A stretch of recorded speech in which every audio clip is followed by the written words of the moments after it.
இந்த நாளிலே நமக்கு ஆண்டவர் தருகிற வார்த்தை ஆதியாகமம் 17வது அதிகாரம் 1வது வசனம். ஆதியாகமம் 17:1 இவ்வாறாக நாம் வாசிக்கிறோம்.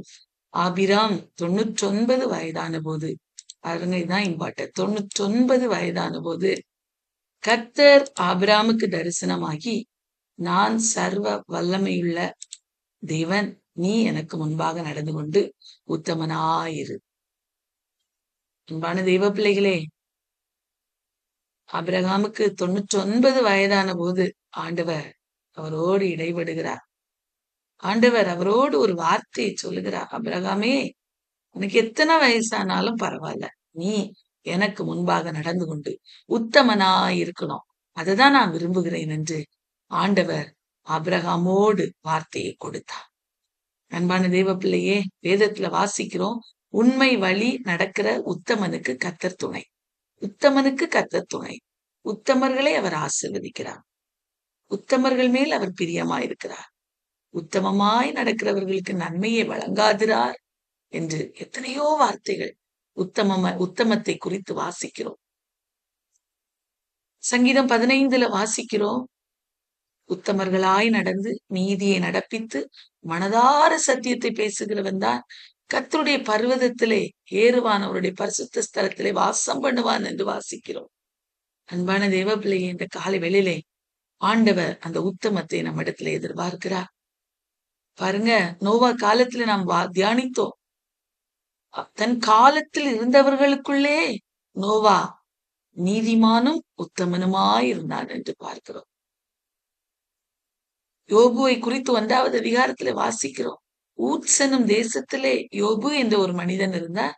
அவன் உத்தமனும் சன்மார்க்கனும் தேவனுக்கு பயந்து பொல்லாப்புக்கு விலகுகிறவனும் ஆகிய மனிதன் என்று வாசிக்கிறோம். பாருங்க, உத்தமர்கள் யார் யாரெல்லாம் உத்தம ஜீவிதம் ஜீவித்தார்களோ அத்தனை பேரையும் ஆண்டவர் ஆசீர்வதித்தார் என்று வேதத்திலே வாசிக்கிறோம். இப்பொழுது ஆபிரகாமுக்கு ஆண்டவர் தரிசனமாகி சொல்லுகிறார். அவருடைய 99 வயதான போது ஆண்டவர் அவனை பார்த்து சொல்லுகிறார், நான் சர்வ வல்லமையுள்ளதே.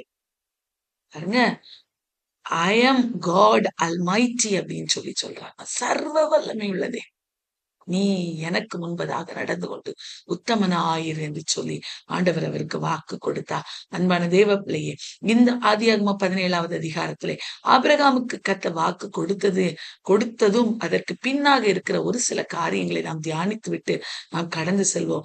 ஒரு 3 முக்கியமான பகுதிகளை மாத்திர அந்த அதிகாரத்திலே தியானித்து விட்டு கடந்து செல்ல போகிறோம். பிரியமானவர்களே, முதலாவதாக ஆண்டவர் ஆபிரகாமோடு இடைப்பட்ட காரியம், நான் சர்வ வல்லமையுள்ள தேவன்.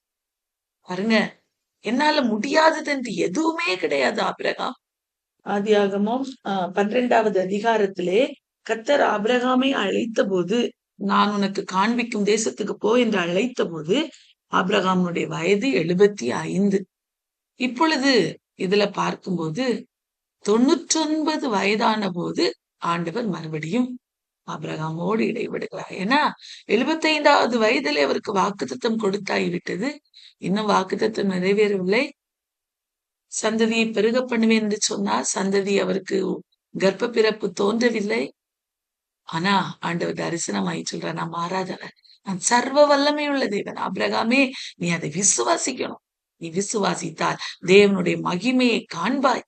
நீ என்னால் செய்யக்கூடாத அதிசயமான காரியம் ஒன்றும் இல்லை, எல்லாவற்றையும் நான் செய்ய வல்லவன், நான் சர்வத்தையும் செய்ய வல்லவர் என்பதை நீ விசுவாசிக்க வேண்டும் என்று சொல்லி ஆண்டவர் ஆபிரகாமோடு இடைபடுகிறதை பார்க்கிறோம். பிரியமானவர்களே, இந்த காலை வேளையிலே ஏதோ ஒரு கேள்விக்குறியோடு, இது என் வாழ்வில் நடக்குமா?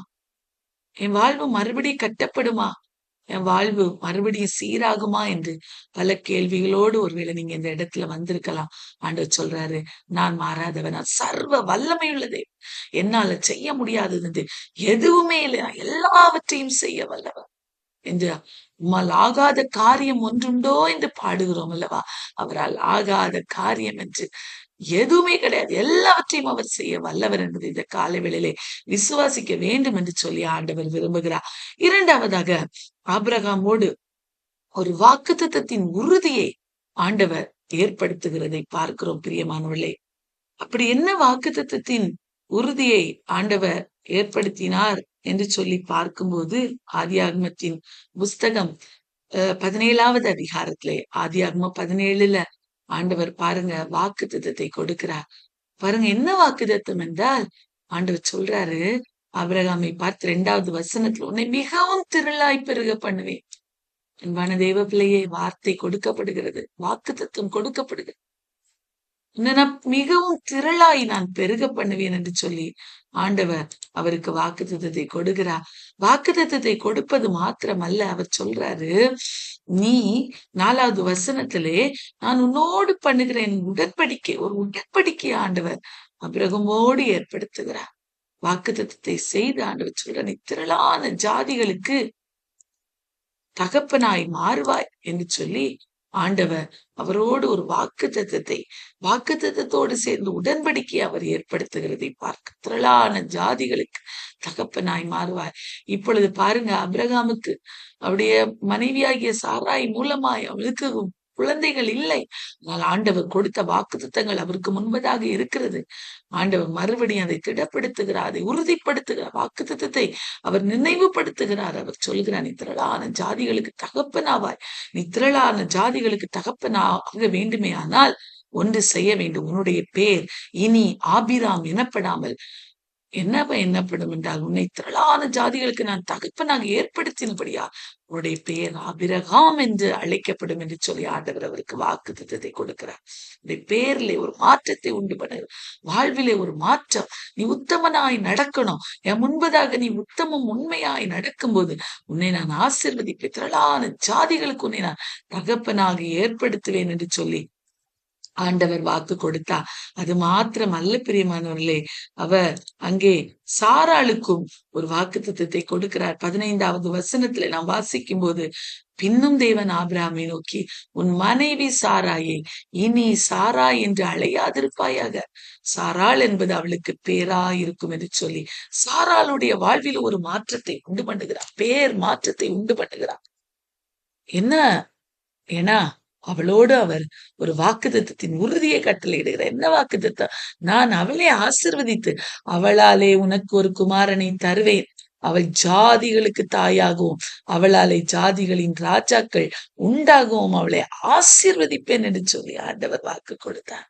அன்பான தேவ பிள்ளையே, பாருங்க, 99 வயதான ஒரு ஆபிரகாமை பார்த்து ஆண்டவர் வாக்கு கொடுக்கிறார்.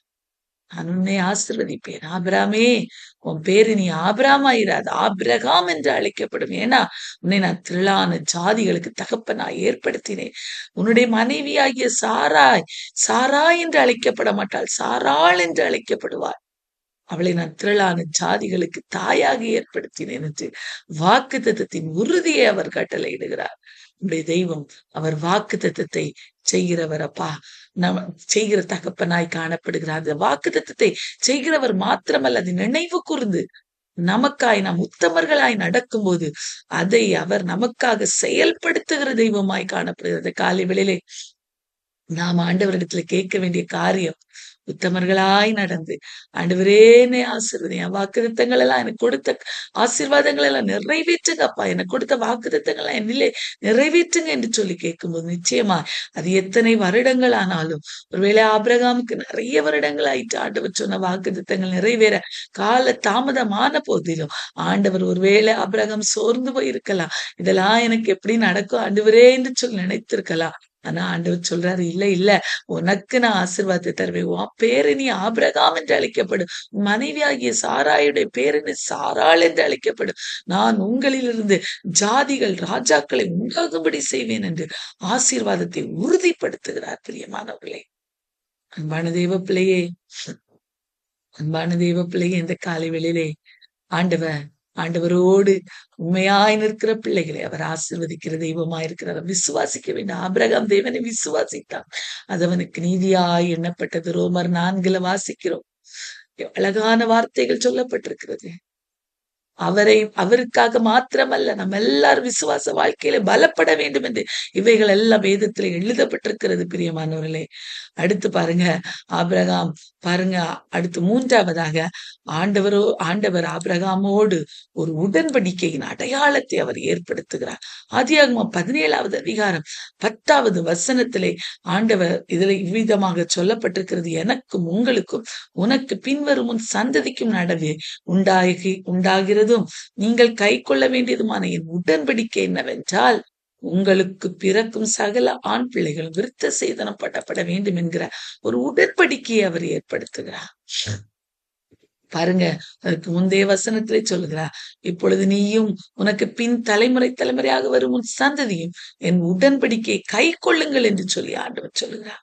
அன்பான தேவ பிள்ளையே, ஆண்டவர் உடன்படிக்கையின் தேவன், நம்மோடு உடன்படிக்கை பண்ணின தெய்வம்.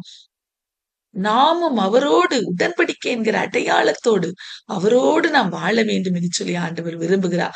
பழைய ஏற்பாட்டின் காலத்துல இந்த உடன்படிக்கையின் அடையாளமாக விருத்த சேதனம் கொடுக்கப்பட்டது பிரியமானவர்களே. புதிய ஏற்பாட்டின் காலத்திலே ஞானஸ்நானம், பரிசுத்த ஆவியானுடைய வல்லமையை பெற்றுக்கொள்ளுதல், இவை எல்லாம் உடன்படிக்கையின் அடையாளமா இருக்கிறது. இந்த உடன்படிக்கையை நாம் ஆண்டவரோடு நாம் ஏற்படுத்தும் போது, உடன்படிக்கையின் அடையாளங்களை நம்முடைய வாழ்விலே நாம் தரித்திருக்கும் போது, நாம் ஆண்டவருடைய பிள்ளைகள் என்கிற ஒரு ஒரு ஒரு ஒரு முத்திரை போடப்படுகிறோம் பிரியமானவர்களே. அந்த முத்திரை நாம் போடப்பட்டவர்களாய் இந்த காலை வேளையில மாற வேண்டும் என்று சொல்லி ஆண்டவர் விரும்புகிறார். இந்த உடன்படிக்கை, அந்த விருத்த சேதனம் பண்ணப்பட வேண்டும் என்கிற அந்த கட்டளையை ஆண்டவர் அங்கே கண்டிப்பாக அவர் கட்டளையிடுகிறார். உடனே அங்கே அவங்க வீட்டுல அந்த விருத்த சேதனம் நடைபெற்றது என்று வேதத்துல வாசிக்கிறோம். அன்பான தேவ பிள்ளையே, நம்முடைய வாழ்வில கூட ஆண்டவரோடு ஒரு உடன்படிக்கை. நான் ஆண்டவருடைய பிள்ளை, இரத்தத்தால் மீட்கப்பட்ட பிள்ளை, என் மேல இந்த ஆவியானவர் இருக்கிறார், அவருடைய முத்திரை, அவருடைய பரிசுத்த ஆவியின் வல்லமையின் அபிஷேகம் என்கிற முத்திரை என்னுடைய தலையின் மேல போடப்பட்டிருக்கிறது என்கிற அந்த அடையாளங்களை இந்த காலை வேளையில பெற்றுக்கொள்ளணும். உத்தமர்களாய் மாறணும். அவனுடைய வாக்குத்தத்தத்தின் உறுதியை அவருடைய சமூகத்திலிருந்து பெற்றுக்கொள்ளணும். உடன்படிக்கைக்கு பங்காளிகளாய் மாறணும். கர்த்தரோடு ஒரு உடன்படிக்கை ஏற்படுத்துகிறவர்களாய் மாறணும். கர்த்தர் உடன்படிக்கை செய்ய வேண்டும் என்று சொன்ன உடனே ஆபிரகாம் கீழ்ப்படிந்து அதை நிறைவேற்றினான். பாருங்க, ஆண்டவர் சொல்றாரு, பின்வரும் சந்ததிகள் எல்லாருக்கும் அது அடையாளமா இருக்கிறது. அது இந்த உடன்படிக்கையின் அடையாளமாக புதிய ஏற்பாட்டிலே ஆண்டவர் நமக்கு பரிசுத்த ஆவி, ஞானஸ்நானத்தின் அந்த காரியங்களை அவர் ஏற்படுத்தி வைத்திருக்கிறார். அதை நாம் நிறைவேற்றுகிறவர்களாய் காணப்பட வேண்டும் பிரியமானவர்களே. இவைகளெல்லாம் செய்யும் போது ஆண்டவர் நம்மிலே பிரியப்படுகிற தெய்வமாய் காணப்படுகிறார். அன்பான தேவ பிள்ளையே, இங்கே இரண்டாவதாக தியானித்த ஆண்டவர் ஆபிரகாமை பார்த்து வாக்குத்தத்தத்தின் உறுதியை கட்டளையிடும் போது ஆபிரகாமுக்கு பல கேள்விகள் இருந்தது. ஆபிரகாம் ஆண்டவரை பார்த்து சொல்லுவா, இஸ்மவேல் உமக்கு முன்பதாக பிழைப்பானாக. ஆண்டவரே, எனக்கு முன்பதாக இஸ்மவேல் இருக்கிறார் அல்லவா என்று சொல்லி இஸ்மவேலை ஆபிரகாம் ஆண்டவருக்கு முன்பதாக சொல்லுகிறதை பார்க்கிறோம். அப்போது ஆண்டவர் சொல்லுகிற, இல்லை இல்லை இல்லை, இஸ்மவேல் அல்ல, உன் கற்ப பிறப்பானவனை உனக்கு சொந்தரவாளியா இருப்பான் என்று வாக்குத்தத்தத்தின் உறுதியை கட்டளையிட்டான். அன்பான தெய்வ பிள்ளையே, இந்த காலைவேளையிலே சோர்ந்து போய் வந்திருக்கிறீர்களா? ஆண்டவர் எனக்கு கொடுத்த வாக்குத்தத்தங்கள் எல்லாம் நிறைவேறுமா? என்னுடைய சந்ததிகள் ஆசீர்வதிக்கப்படுமா? என்னுடைய குடும்பம் ஆசீர்வதிக்கப்படுமா என்று கேள்விக்குறியோடு வந்திருக்கிறீங்களா? அந்த காலை வேளையில ஆண்டவர் சொல்லுகிறார், அவருக்காய் உத்தமமாய் நடக்கும்போது வாக்குத்தத்தத்தின் உறுதியை அவர் இந்த காலை வேளையில நமக்கு கட்டளையிடுகிறார். அவரோடு உடன்படிக்கையை நாம் ஏற்படுத்தும் போது அவர் நம்மேல, நம்முடைய குடும்பங்கள், நம்முடைய பிள்ளைகளை அவர் ஆசீர்வதிக்கிறவராய் காணப்படுகிறார். ஒரு ஆபிரகாமை ஆசீர்வதித்தார்கள். 99வது வயதிலே தரிசனத்தை கொடுத்து திடப்படுத்தி, வாக்குத்தத்தத்தை திடப்படுத்தி உறுதிப்படுத்தி அவரோடு இணைத்தார் அல்லவா, அவரோடு உடன்படிக்கையில பலப்படுத்தினார் அல்லவா. இந்த காலை வேளையில நம்மையும் அவர் பலப்படுத்த அவர் உண்மையுள்ள தெய்வமாய் காணப்படுகிறார். அன்பான தெய்வ பிள்ளை, இந்த காலை வேளையிலே அவர் சொல்லுகிறார், இந்த பாடல்ல எப்படியாய் சொல்லப்பட்டிருக்கிறது, உடன்படிக்கையின் தேவன், அவர் உண்மையில் பிசகாதவர். என் தாவீதுக்கு நான் பொய் சொல்லேன், நான் என்று சொல்லி சொன்னதை நிறைவேற்றுவேன். அதே தேவன் ஆபிரகாமுக்கும் சொன்னதை நிறைவேற்றினார். பிரியமான, உண்மையில அவர் உடன்படிக்கையில இருந்து அவர் பிசகவே இல்லை. அவனுக்கு சொன்ன வார்த்தையை நிறைவேற்றினார். அன்பான தெய்வ பிள்ளையே, அவர் தலைமுறை தலைமுறையாய் நமக்கு அடைக்கலமானவர். அவர் அடைக்கலமாய் இருக்க வேண்டுமே. அதான் நம்முடைய வாழ்விலே அவர் நமக்கு சொல்லி இருக்கிற காரியங்களை நாம் நிறைவேற்றுகிறவர்களாய், உத்தமர்களாய் நடந்து, வாக்குத்தத்திலே உறுதியாயிருந்து, உடன்படிக்கையை செய்த ஆண்டவரோடு நாம் நம்முடைய வாழ்விலே, ஆவிக்குரிய வாழ்விலே பலப்படும் போது நம்முடைய வாழ்விலே அவர் பெரிய காரியங்களை செய்வா. இந்த ஒரே ஒரு ஸ்டான்ஸாவை மாத்திரம் பாடி நாம் ஜெபித்து கடந்து செல்வோம். இல்ல நாம் பாடுவோம். உடன்படிக்கையின் தேவன் உண்மையில் பிசகாதவர், உடன்படிக்கையின் தேவன் உண்மையில் பிசகாதவர், என் தாவீதுக்கு நான் பொய் சொல்லேன் என்று சொல்லி சொன்னதை நிறைவேற்றுவேன். என் தாவீதுக்கு நான் பொய் சொல்லேன் என்று சொல்லி சொன்னதை நிறைவேற்றுவேன். மறவாமல் நினைப்பவரே, ஏசையா நிறைவேற்றி முடிப்பவரே, மறவாமல் நினைப்பவரே, ஏசையா நிறைவேற்றி முடிப்பவரே.